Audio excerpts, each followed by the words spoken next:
হৰ্ডিঙত ডাঙৰ ডাঙৰকৈ লিখা আছে য'ত পৰিষ্কাৰ ততেই সংস্কাৰ। নাজিৰা পৌৰসভাৰ এয়া উপদেশ নে আৰ্হি?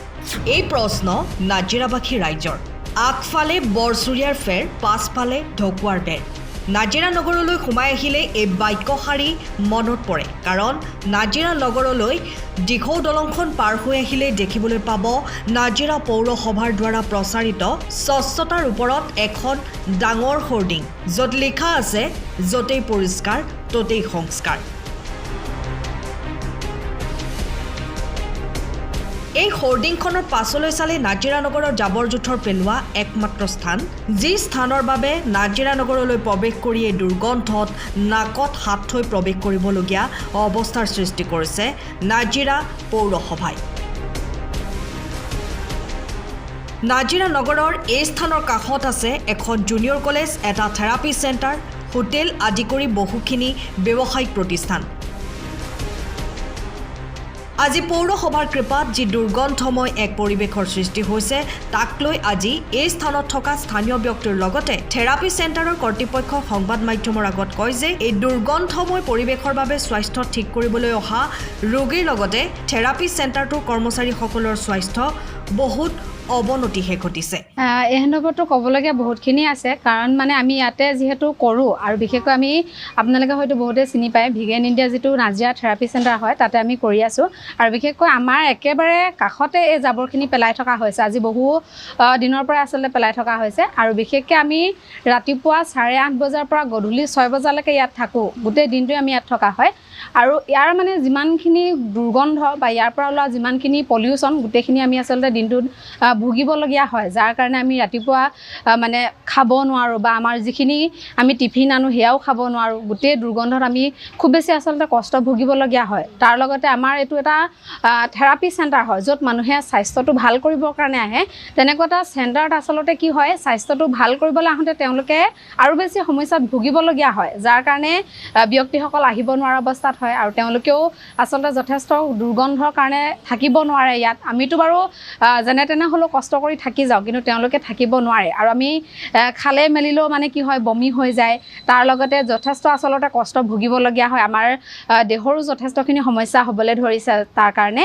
আৰু বিশেষকৈ আমি এনেকুৱা এটা চেণ্টাৰ আচলতে য'ত সমস্যা মানুহে ভাল কৰে, তেনেকুৱা এটা চেণ্টাৰ কাষত যদি এনেকুৱাখিনি মানে পৰিস্থিতি হয় বা এনেকুৱা এটা পৰিৱেশ হয়, তেতিয়াহ'লে মানুহৰ আৰু বেছি সমস্যা হয়। আৰু বিশেষকৈ আপোনালোকে এই পৰিৱেশটো মন কৰিব, ইয়াৰ ওপৰত এখন কলেজ আছে, তাৰ লগতে আৰ্টৰ ক্লাছ আছে বা আমাৰ মানে বিভিন্ন অনুষ্ঠান আছে, বেংক আছে আৰু আমাৰ থেৰাপি ইণ্ডাষ্ট্ৰি আছে, তেনেকুৱা বিভিন্ন অনুষ্ঠান আছে। গতিকে এনেকুৱা এটা অনুষ্ঠানত যদি আপোনালোকে তেনেকুৱাখিনি পৰিৱেশ সৃষ্টি হৈ থাকে, তেতিয়াহ'লে আমাৰ সমাজখন আচলতে যিটো সুন্দৰ আচলতে পৰিৱেশ থাকিব লাগে, সেই পৰিৱেশটো গঢ় লৈ নুঠে। গতিকে আমি এটাই অনুৰোধ, যাতে তেওঁলোকে এই সমস্যাখিনি দূৰ কৰে, লগতে আমাৰ ব্যক্তিসকলক সকলোকে সুস্থ হৈ থাকিবৰ কাৰণে যাতে তেওঁলোকে এই মানে পৰিৱেশটো যাতে আমাৰ পৰা আঁতৰাই ৰাখে, তাকে আমি আহ্বান জনাইছোঁ তেওঁলোকক। নাকত হাত দি জুনিয়ৰ কলেজৰ ছাত্ৰ ছাত্ৰীসকলে অধ্যয়ন কৰিব লগা পৰিৱেশৰ সৃষ্টি হোৱাৰ কথা অৱগত কৰিছে সেই কলেজৰ এজন অধ্যাপকে। আমাৰ কেমেৰাত সেই দৃশ্য বন্দী হৈছিল, কেনেকৈ ছাত্ৰ ছাত্ৰীসকলে নিজৰ শ্ৰেণীকোঠাত নাকত হাত থৈ অধ্যয়ন কৰিবলগীয়া হৈছে। এই আমাৰ এই যোনটো গ্ৰাবেজ সমস্যাটো, তাৰ কাৰণে আমি মানে বহুত দিনৰ পৰা আমি ভুক্তভোগী হৈ আছোঁ। আৰু যোৱা আমি মানে কেইবাদিনো আমি তাৰ কাৰণে আমি কমপ্লেইনো কৰিছোঁ। আমাৰ এই যোনটো জাবৰৰ সমস্যাৰ পৰা আমি ইমান দুৰ্গন্ধ ওলায়, যাৰ কাৰণে আমাৰ স্বাস্থ্যৰ ক্ষেত্ৰত ভাবুকি আহি পৰিছে।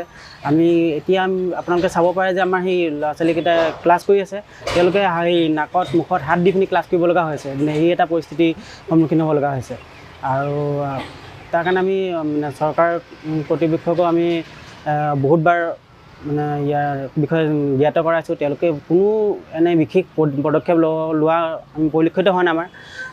যিহেতু বৰ্তমান চৰকাৰখনে স্বচ্ছতাৰ ওপৰত বিশেষভাৱে গুৰুত্ব দিছে, তো কিন্তু সেই চৰকাৰৰ দিনতে এনে শিক্ষানুষ্ঠান থকা মানে এটা ঠাইডোখৰত, আৰু আপোনালোকে চাব পাৰে এই জেগাটো মানে দুখন নগৰক সংযোজন কৰিছে। তো এনেধৰণৰ মানে কোনো এটা নগৰৰ পৰা ওলাই যাওঁতে বা আন এখন নগৰত সোমাওঁতে মানে এটা দুৰ্গন্ধ লৈ পিনি সোমাই আহিব লগা হৈছে, এটা দুৰ্গন্ধ লৈ পিনি ওলাই যাব লগা হৈছে। বৰ এটা বিশেষ মানে পৰিৱেশটো বৰ মানে এটা অসুস্থিৰ নিচিনা পৰিৱেশৰ সৃষ্টি হৈছে। তাৰ কাৰণে মই মানে অতি সোনকালে চৰকাৰক বা চৰকাৰী কৰ্তৃপক্ষক এই সমস্যাটো সমাধানৰ বাবে এটা কাতৰ বিনতি কৰিছোঁ। এখন সৰু হোটেল দি এখন ঘৰ চলোৱা এগৰাকী শিক্ষিত যুৱতী তথা সেই হোটেলৰ স্বত্বাধিকাৰীগৰাকীৰ মতে জাবৰৰ দমৰ পৰা অহা দুৰ্গন্ধময় পৰিৱেশৰ বাবে হ্ৰাস পাইছে গ্ৰাহকৰ সংখ্যা, যাৰ বাবে তেওঁ চিন্তিত। জাবৰক লৈ বহুতে সমস্যাত পৰিছোঁ, বহুত দিনৰ পৰাই পৰি আছে জাবৰখিনি, কিন্তু মাজে মাজে ভাবোঁ যে মিউনিচিপালিটি আমাক অকণ সহায় কৰিব বা কিবা জাবৰখিনি ইয়াৰ পৰা আঁতৰাব। কাষতে থকা এতিয়া ভিগেনৰ বিশেষকৈ প্ৰব্লেম হৈছে। ইয়াতে মোৰ নিজৰ ৰেষ্টুৰেণ্ট এখন আছে, যাৰ কাৰণে বিশেষ অসুবিধা হয়। মাখি মৌ এইবোৰতো এনি টাইম থাকে। ইয়াত চাহী চেৰেপা এইবোৰো প্ৰব্লেম হৈছে। মানুহ অহা বন্ধ হৈছে দোকানত, কাৰণ গোন্ধৰ কাৰণে ইয়াত দিগদাৰ হৈ যায় আচলতে। সেইকাৰণে কিবা এটা পৌৰসভাই কৰি দিয়ক, অতি সোনকালে ইয়াত জাবৰখিনি নেপেলাই যাতে বেলেগ ক'ৰবাত পেলোৱাৰ ব্যৱস্থা কৰক। কাৰণ আমাৰ ইয়াত এখন কমপ্লেক্স চলি আছে, ইয়াত বহুত ডাঙৰ কমপ্লেক্স এটা, ইয়াৰ পৰাই সৰু সৰু দোকান এখন লৈ মানুহ চলি আছে। যদি এইবোৰ প্ৰব্লেম হৈ থাকিবলৈ হয়, আমিও আগবাঢ়ি যাবলৈ দিগদাৰ হয়। ওলাই আহিছোঁ কিবা এটা কৰিম বুলিকে, সেইকাৰণে যাতে কিবা এটা ব্যৱস্থা কৰি দিয়ে অতি সোনকালে, আমি তেতিয়া অলপ সুবিধা হ'ব আমাৰ, অন্য হওক নহওক। নাজিৰাৰ সাম্প্ৰতিক পৰিস্থিতিৰ ওপৰত প্ৰায়ে কাৰ্টুন চিত্ৰ অংকন কৰি ৰাইজৰ দৃষ্টিগোচৰ কৰা কাৰ্টুনিষ্ট ভাস্কৰজ্যোতি মহন্তৰ এক কাৰ্টুন চিত্ৰই উক্ত বিষয়টোৰ ওপৰত অংকন কৰা বিশেষ চিত্ৰখন সামাজিক মাধ্যমত সমাদৰ লাভ কৰিবলৈ সক্ষম হৈছে। সংবাদ মাধ্যমৰ আগত ভাস্কৰজ্যোতি মহন্তই কয় যে এই বিষয়ে কোনো ৰাজনীতি নকৰি এক সুন্দৰ সমাধানৰ ব্যৱস্থা কৰিব লাগে। হয়, এই নাজিৰা আৰু বালিঘাট, শিমলুগুৰি তথা বালিঘাট সংযোগী যিখন দলং আছে, দলংখনৰ পাৰ হৈ পেলাই আমাৰ নাজিৰা ফালে য'ত নাজিৰা নগৰ স্বাগতম লিখা আছে, সেই অঞ্চলতে আপোনাৰ জাবৰ দম পেলায়। আৰু এই সমস্যাটো আজিৰ নহয়, বহুত পুৰণা সমস্যা। আৰু সেই সময়তো বিভিন্ন দল সংগঠনে প্ৰতিবাদ তথা স্মাৰকপত্ৰ প্ৰদান কৰাৰ পিছত মানে প্ৰশাসনে এখন ইয়াতে পাৰ্ক বনাইছিলে, কিন্তু পাছত এই পাৰ্কখন কি কাৰণে নাইকিয়া হ'ল আমি নাজানো। তাৰপাছত দেখিলোঁ যে জাবৰ দমটো দিনক দিনে বাঢ়িবলৈ ধৰিলে, আৰু জাবৰ দমটো ইমান বাঢ়িছে যে ৰাস্তাটো সমান হ'বলৈ গৈ আছে। আৰু জাবৰৰ দমটোৰ ফলত যথেষ্ট দুৰ্গন্ধময় পৰিৱেশৰ সৃষ্টি হয়। আৰু দুৰ্গন্ধ পৰিৱেশৰ সৃষ্টি হোৱাৰ কাৰণে মই এটা কাৰ্টুন অংকন কৰি মানে বিষয়বিলাক দৃষ্টিগোচৰ কৰিব বিচাৰিছিলোঁ। আৰু এটা আপুনি বস্তু দেখিব লক্ষ্য কৰিলে, ইয়াত এখন হোৰ্ডিং লাগি আছে, এটা লিখা আছে আমাৰ অসম স্বচ্ছ অসম, য'ত পৰিষ্কাৰ ততে সংস্কাৰ। এতিয়া এটা কথা কওকচোন, পৌৰসভাই এইটো উপদেশ দিছে নে আৰ্হি দেখাইছে যে ইয়াত য'তে পৰিষ্কাৰ ততে সংস্কাৰ? আৰু এটা কিন্তু অৱশ্যে তেওঁলোকৰ মই এটা ভুল নাই বুলি কাৰণে অনুভৱ কৰিছোঁ। লিখা আছে য'তে ত'তে শৌচ প্ৰস্ৰাৱ নকৰিব ৰাজহুৱা শৌচালয় বিভাগক। এই হোৰ্ডিংখনত লিখিব লাগিছে য'তে ত'তে জাবৰ নেপেলাব, মানে পৰিৱেশ প্ৰদূষণ ৰোধ কৰক, কিন্তু তেওঁলোকে লিখা নাই কাৰণে আচলতে এই কামটো কৰি আছে। আৰু ইয়াৰ উপৰিও যেতিয়া আপোনাৰ এই বিষয়টো যে সংবাদ মাধ্যমৰ যেতিয়া ৰাইজৰ দৃষ্টিগোচৰ কৰে, তেতিয়া আমি দেখোঁ যে বিভিন্নজনে কমেণ্ট কৰে যে বিধায়ক নিমাত কিয়, মানে পৌৰসভাৰ বিষয়বিলাক নিমাত কিয়। কিন্তু মই দেখোঁ এই বস্তুটো আচলতে তেনেকুৱা হ'ব নালাগে। এইটো এটা মানে এনেকুৱা লাগিছে যে এখন ফুটবল খেল হৈ আছে, মানে বলটো ইফালে ছুটিয়াইছে বা ইফালে ছুটিয়াইছে। গতিকে আমি বিচাৰোঁ যে এই সমস্যাটো সমাধান হ'ব আলোচনাৰ মাধ্যমে, দুইজন বিষয়, আৰু ৰাজনীতিকৰণ হ'ব নালাগে।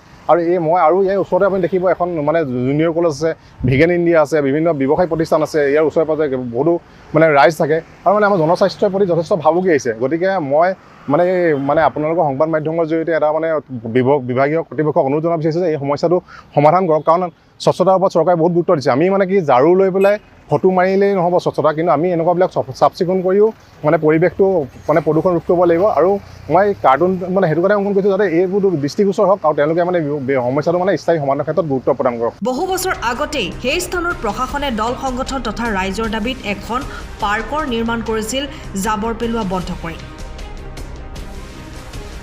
কিয় পৌৰসভাই স্বচ্ছতাৰ ওপৰত নিজেই এখন ডাঙৰ হোৰ্ডিং লগাই নিজেই পুনৰ অস্বাস্থ্যকৰ পৰিৱেশৰ সৃষ্টি কৰিছে, এয়া এক ডাঙৰ প্ৰশ্ন। ইয়াৰ পৰিৱৰ্তে তেওঁলোকে হোৰ্ডিং লগাই লিখিব লাগে, পাৰিলে নাজিৰালৈ নাহিব, যদিহে আহে মুখত মাস্ক মাৰি আহিব, নহ'লে আপুনিও বমি কৰিবলগীয়া হ'ব পাৰে নগৰলৈ প্ৰৱেশ কৰিয়ে। এই জাবৰখিনিৰ পৰাতো বহুতে সমস্যা হৈছে। আপোনাৰ গোন্ধ যায়, ভাত খোৱা বোৱাটো কৰিবই নোৱাৰি, বমি আহি যায়, মানে বহুত সমস্যা। ঘৰটোৱে এইটো লাইনতে আপোনাৰ দিশপৰীয়া, আমাৰ ঘৰটো বেকতে পৰিছে, গোটেইখন আমাৰ গৈ ঘৰৰ ওচৰ পাইছেগৈ। আৰু মানুহৰ ইমানে কষ্ট, ল'ৰা ছোৱালীও মানে অশান্তি পাইছে। দৰ্জা খিৰিকী খোলা নোখোলা একেটাই হৈছে, মানে আপোনাৰ বহুত গেলেকনি গোন্ধ সমস্যা বহুতেই হৈছে। আমাৰ মাখি মানে পৰিয়ে থাকে। আপোনালোকে কাবাক এই বিষয়ে অভিযোগ কৰিছে নেকি? কৰিছিলোঁ আগতে, আমিতো কাগজ দিয়া হৈছিলে। কাক দিছিলে? আমাৰ টাউন কমিটিতে দিছিলে। তেওঁলোকে কি ক'লে? তেওঁলোকেতো কিবা এটা কৰিম বুলি ক'লে কিন্তু বহুত দিনৰ পৰাই হয়, অলপ দিন বন্ধ কৰে আকৌ পেলায়, কিন্তু এইখিনিতো এতিয়া প্ৰায় 6 মাহ মানেই হ'ল ৰেগুলাৰ পেলাই আছে, কথা কাণেই নকৰিছে। আমিতো অভিযোগ কৰিছোঁ, আমাৰ যিটো ডেভেলপমেণ্ট অফিচৰ যিজন চেয়াৰমেন ছাৰ তেখেতকো আমি কৰিছোঁ, লগতে আমাৰ SDO ছাৰকো কৰা হৈছে, তাৰ লগতে মিউনিচিপালিটিৰ যিগৰাকী চেয়াৰমেন হয় বৰ্ণালী গগৈ বাইদেউ, তেখেতকো আমি আচলতে যথেষ্ট কমপ্লেইন কৰিছোঁ, কিন্তু তেওঁলোকে 2 এদিনৰ কাৰণে কয় যে আমি ইয়াত আৰু নেপেলাওঁ, বা যদিও পেলাওঁ গোন্ধটোৰ কাৰণে আমি কিবা এটা ব্যৱস্থা ল'ম, কিন্তু তেওঁলোকে নেপেলাওঁ বুলি কৈ আকৌ পিছত পেলায়, আৰু কোনো মানে তেওঁলোকে পদক্ষেপ আচলতে হাতত বৰ্তমানলৈকে লোৱা নাই। গতিকে আমি তেওঁলোকক পুনৰ অনুৰোধ যাতে তেওঁলোকে এই সমস্যাখিনি আমাৰ পৰা দূৰ কৰি দিয়ে যাতে। নাজিৰাৰ পৰা নয়নমণি ভৰদ্বাজৰ ৰিপৰ্ট, টাইম অফ ইণ্ডিয়া। সময়ৰ খবৰ সময়ত পাবলৈ ফ'ল' কৰক টাইম অফ ইণ্ডিয়া।